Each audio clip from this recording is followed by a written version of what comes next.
Asante sana Bwana Spika kwa kunipa nafasi na mimi nitoe maoni yangu. Bwana Spika, leo waziri wa fedha hakufika hapa Seneti, waziri wa barabara hakufika Seneti, waziri wa jinsia pia hakufika Seneti. Bwana Spika, ile kanuni ya kudumu 51D ambayo Seneta Khalwale ambaye ameitaja iko na adhabu kubwa sana kwa hawa mawaziri ambao ni kuleta hoja hapa ya kuwatoa kazini.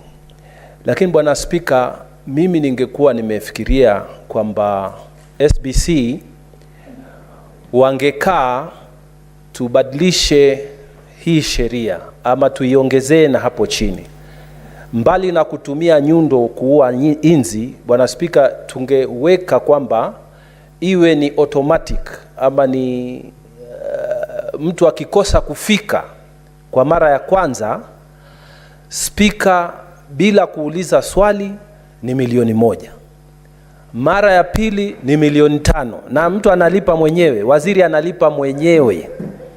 Mara ya tatu ndio hii kanuni ya kudumu 51D iletwe hapa hoja. Na nilikuwa naomba wale wenzetu ambao wanakaa kwa SBC tutengeneze kitu ambao tunaweza kuitumia. Iwe ni automatic, sio lazima speaker akitoa ruling. Umekosa ni $1,000,000. Ukiwa umekosa mara pili ni $5,000,000. Mara ya tatu ni hoja. Iwe ni automatic, sio kitu ambao tunakuja kudebate.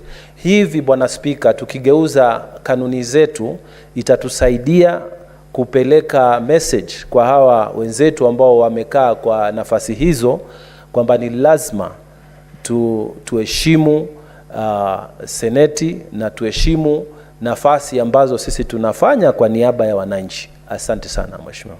Senator Manzo.